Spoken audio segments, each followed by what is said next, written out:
It's that 3 horsepower. You remember we got up there at William Munyon sale where that tractor fell in that silo. This is where we got this engine at. Let's go ahead. Let's just go ahead and let's take it apart. You know, we done some stuff on it on that other video. You know, so if this is your first, then go check that other out, and you'll get up to where we're at now, kinda. But I'm gonna check the time and see how long it takes us. Yeah, I made note over on the scratch pad there about what time it was. Well, let me see. Oh yeah. That clock says it's about 25 minutes to 3 o'clock. So that's what time it says it is anyway. So we you know we done took these gib keys out, so we'll set these flywheels. We're gonna take all the parts off of it down to one part and assess the engine and put back together. But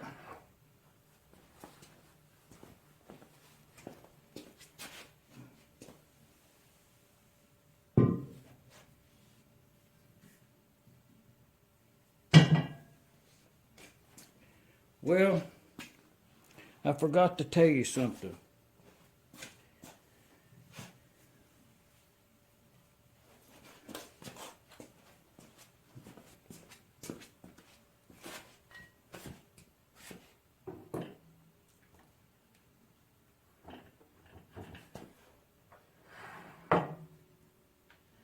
Man, before you remove the flywheel from the engine, and it'll turn like this right here. What you want to do is put you a feeler out there and check the flywheel to see is it true. I'll show you.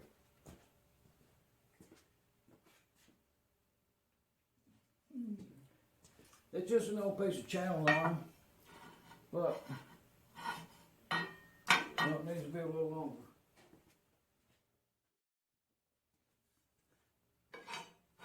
This is well worth to take the time to do this. But what I'm looking at is this point right here, and what I'm going to do, I'm going to hold this crankshaft with my hand, and I'm going to put my thumb against that flywheel to push it in against that bearing right there, and I'm looking right up here, the circle that flywheel is going to travel as to up and down the sideways and crossways and other ways. So I'm pushing it in there. It's firm, and I've got the distance. See, I'm looking at it in a different perspective than you are. So you have to take that in consideration. But as I turn that around there, it is within very good. This is very good right here. Hardly no run out. If I was going to pencil something in here, I'd put no run out. I'll show it to you.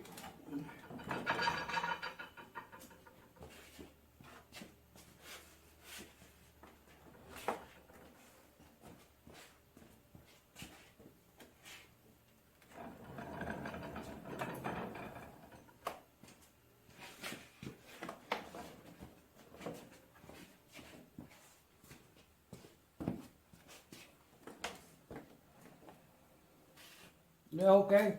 You see this right here? It's in a firm position up there. It don't bounce around or nothing like that right there. And down here, you see I got a little play there, so I'm gonna roll that flywheel around while I'm holding that crankshaft. It's turning on it right there, and I can hold my 2 fingers against it and push it in and take up the slack. All the time I'm looking at the 2 converging points up yonder. Oh yeah, that's a choice set of flywheels right there. It was really true.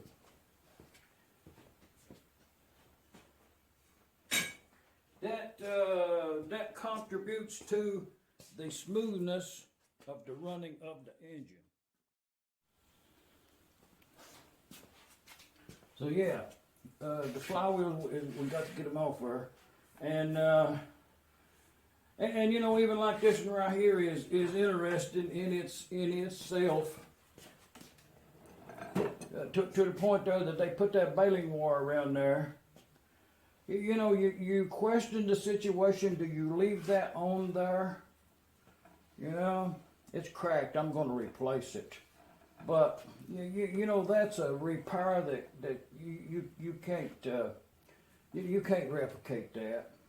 You know, it's perfectly acceptable. Yes. So, well, we'll decide on that. If I have one over, well, no, we're going to replace it.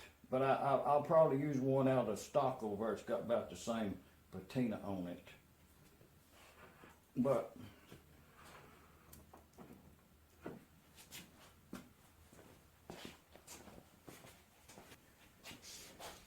we'll get that governor off there for up close show and tell at some point. But today's what we're going to do today, you know, it ain't a how-to. It's just what I'm going to do to this one. You know, the next one may be entirely different. But I can tell you some things I learned along the year as I go along. Like this bushing right here.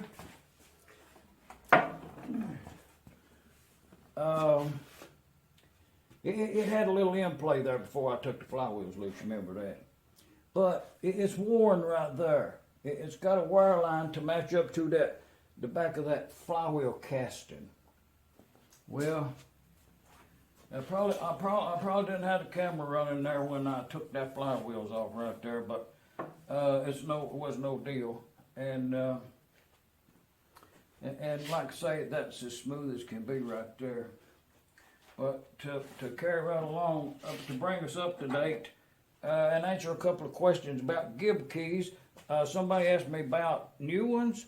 Well, yeah, it's just a common gib key. This one here is just cut off short, and it does have a taper to it. So when you get a new one, you have to fit it to the engine.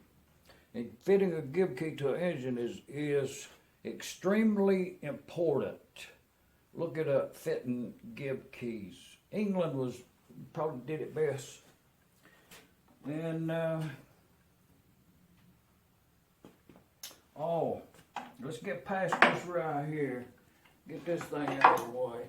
This is the fuel pump that was on this engine, if you remember, just a glancing film clip. But it was mounted onto the cart, and it had a piece of pipe. I've done already, probably thrown it out. It came up like this right here, and then it had a piece of baling wire that come back to this lever right here, and up yonder to the push rod, and made this fuel pump work. But it's off of something, and it worked. And but that modification there with this brought us up to the point that we're going to have a full set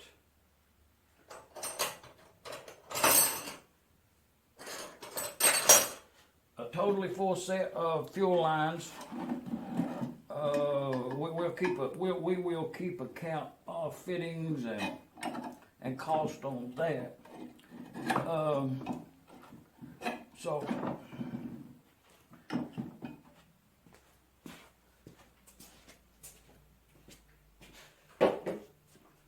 but not to place any disparity onto the person that put that fuel pump on here, because I actually got the engine. I'm sure that they got the engine running that day and proceeded with whatever their project was.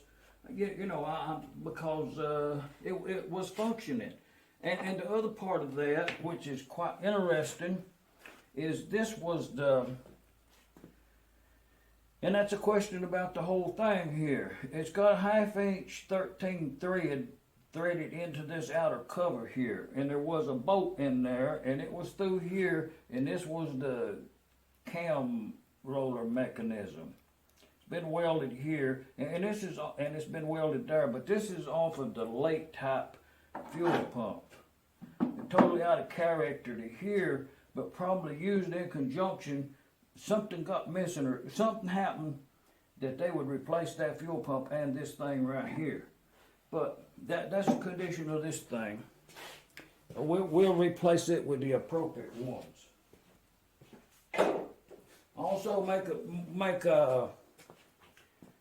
a note as to cost. Okay, this is the top of the fuel mixer. So we'll have to put a ventilator in here. I think I made some for this. I got to get one of them in the mail tomorrow. But it's got a whole bunch of holes in yonder. That was for the kerosene engine. But if you modify that for the gasoline engine, let's see who's paying attention now. To the point where if you done built one of these and you ain't got holes in it big enough, it's better to go back and redo it. Is the amount of holes you put in here and the size of them. You can get them holes too little that it makes you hard to adjust the fuel to make your engine run slower because you have too much suction on it. So it's better to err like half this many and half this many. So if you've got one of these that has too small holes in it, you can open them up and it changes the whole dramatics of the engine, the sound and the way you adjust it and all. It's worth doing to make these a little bigger. Then to the point I made this one sometime back, so we'll just figure internet cost on it, whatever it is, and add it to the bill here. And the spring in there is the other important part. Original one.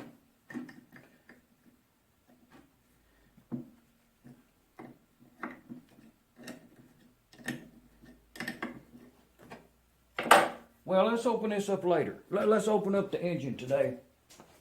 To answer that age-old question, where you get these old engines at? You drive all day long. Turning out to Chicago on this trip. Get you one of them pumping units right there. It's a nice or an old M, John Deere. Fairbanks.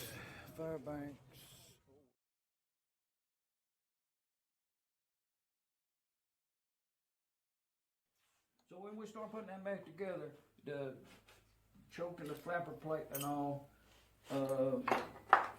this is some miscellaneous parts that we've taken off of it. And I'm just going to lay them aside here to make room to get the rest of them off.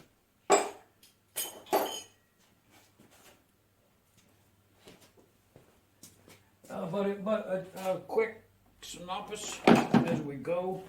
Like here's the head that was on it, and it's probably the head we'll be using because it's what you would have if you bought the engine. We'll look at them valves and see the real condition of them. But I think it's going to be serviceable, which is a big asset in the threads and spark plug holding good.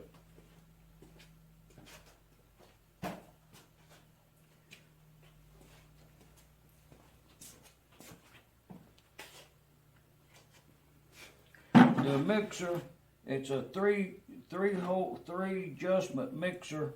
Two of them's missing. That siphon's gone in there. They'll have to be set right. Domed. It's a late model, so it was a domed crankcase. The rocker arm stand. The yoke for the governor. The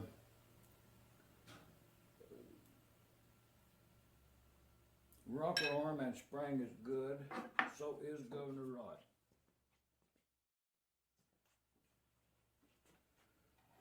Homemade, we'll replace this. That's a short governor linkage. It's been kinked and bent, so that'll have to be replaced. Miscellaneous head bolts and such right there will. Oh yeah. pump mixer bolts and head bolts.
Oh yeah, had a piece of wood in it.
Yeah, that's how tight a pipe in a gas tank is, man.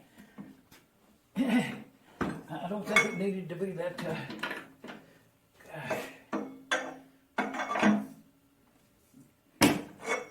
Man,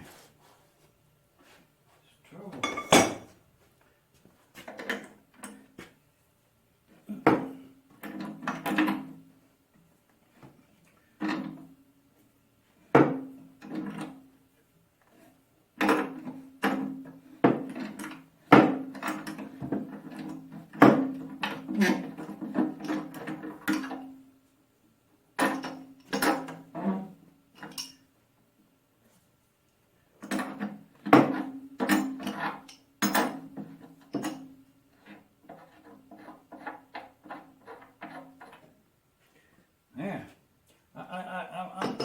probably the glue they had on there.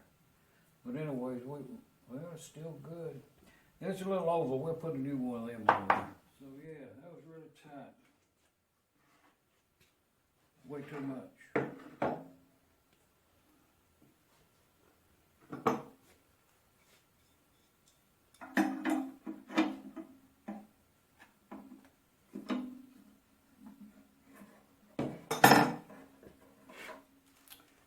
Vent pipe.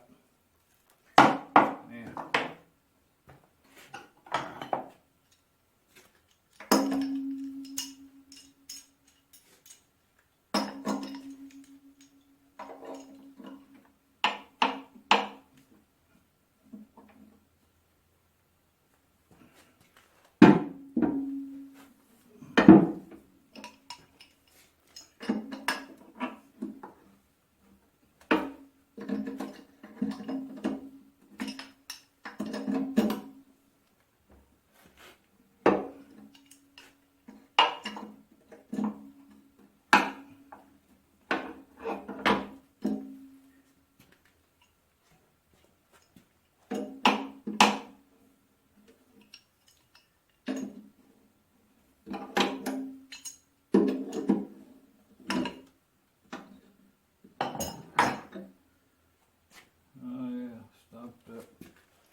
We'll see to these parts as cleanup goes on.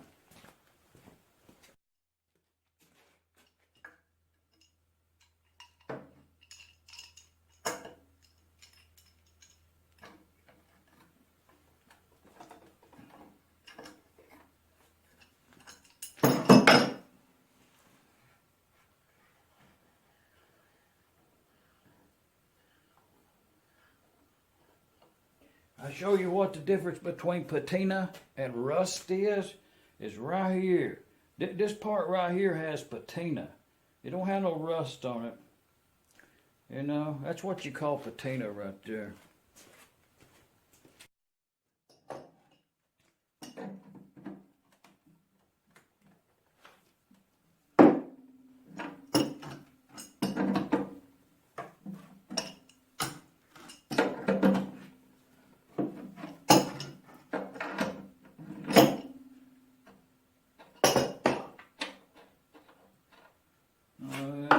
Bone dry. Not a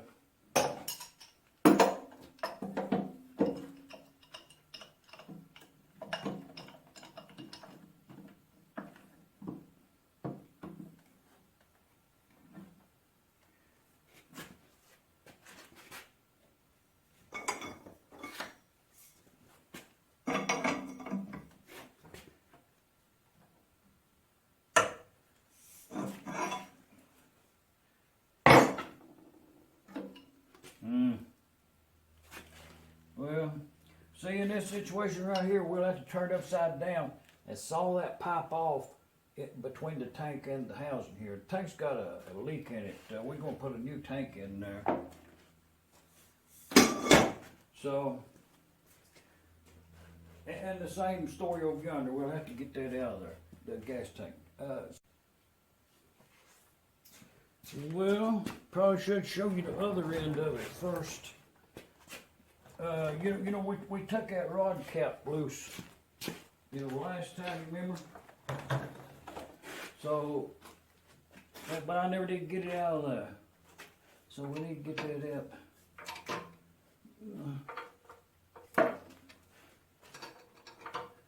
The bearing, babbitt.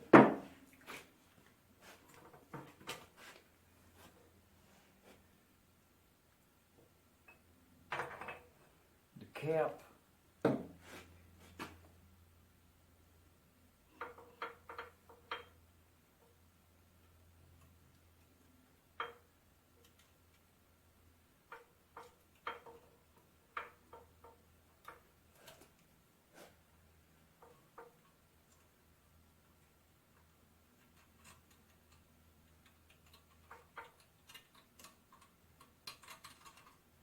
Shim.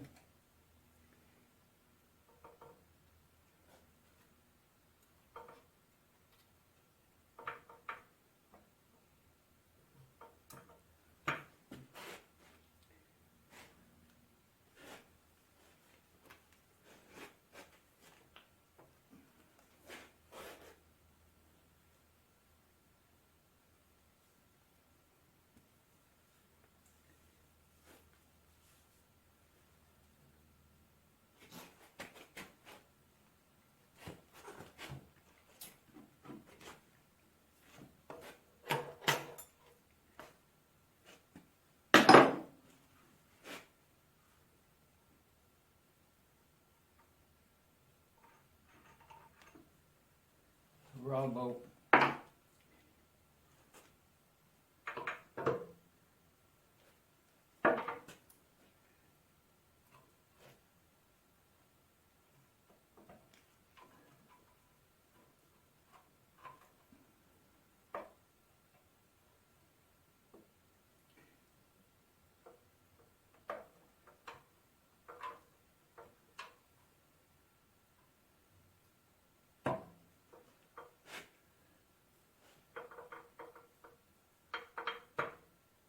Okay, I'll show you something. We'll take the crankshaft out of it.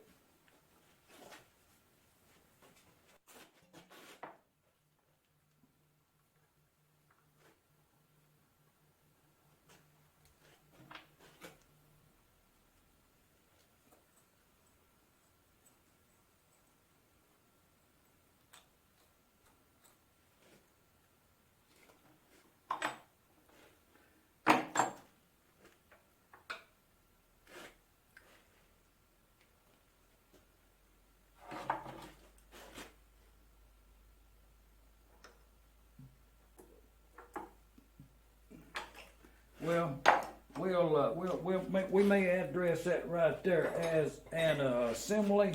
We will later on. Let's just go ahead and take it off as a whole.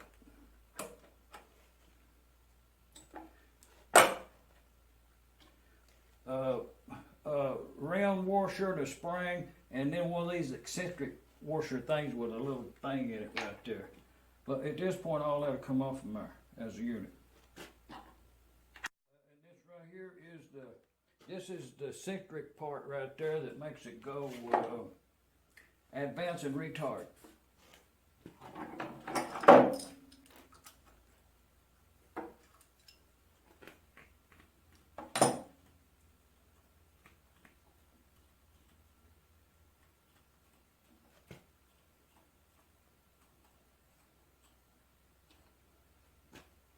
Cam, somebody put a Alamite in there and took the grease cup away from it. We'll put a grease cup back on there. But this right here is of great concern. If you bought this engine at an auction sale and you come home and you're trying to get it to run and you only have one engine, this right here is a showstopper right here. You see how bad that cam is worn in that housing?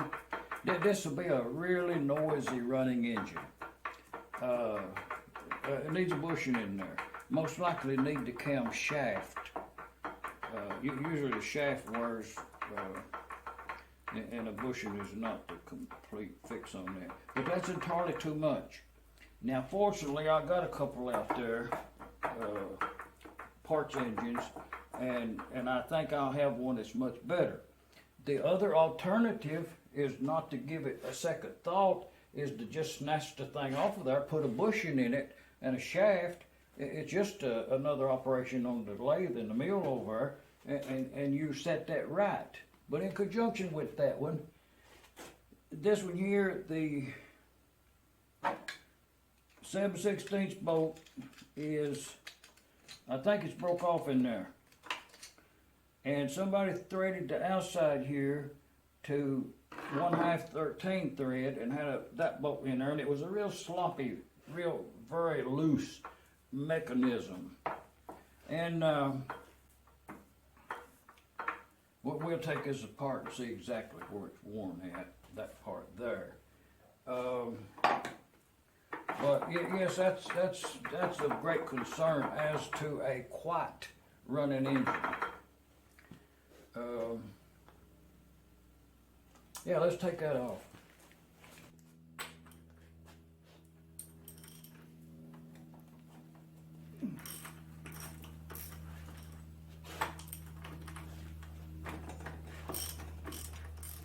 Not too unbearably tight. And these was pretty tight. The shims wasn't loose on these. Kind of surprising, I guess.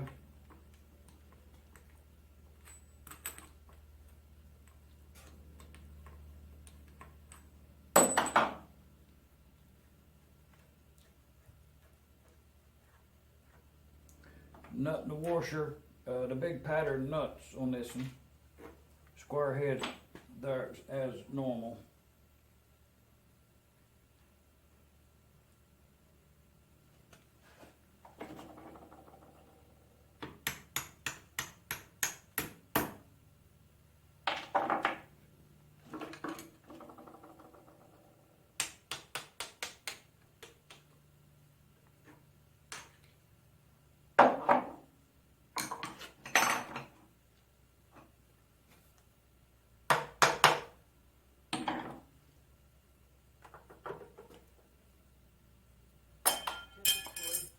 What you're going to find every time.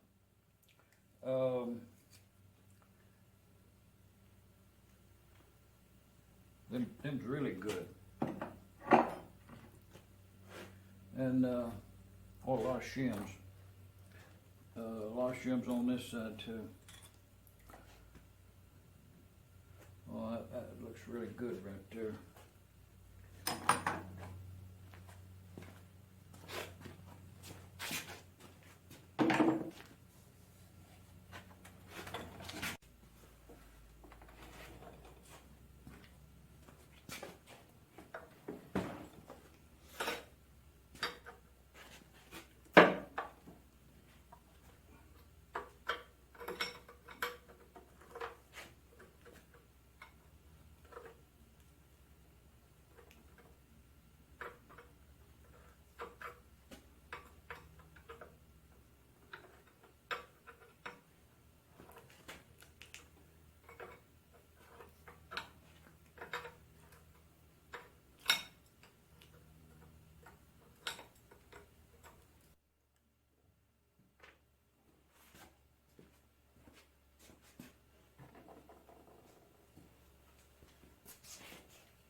Oh yeah, shims and more shims, a lot of them. And the bearing looks good. A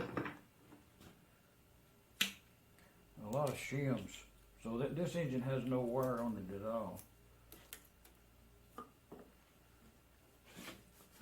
that looks good.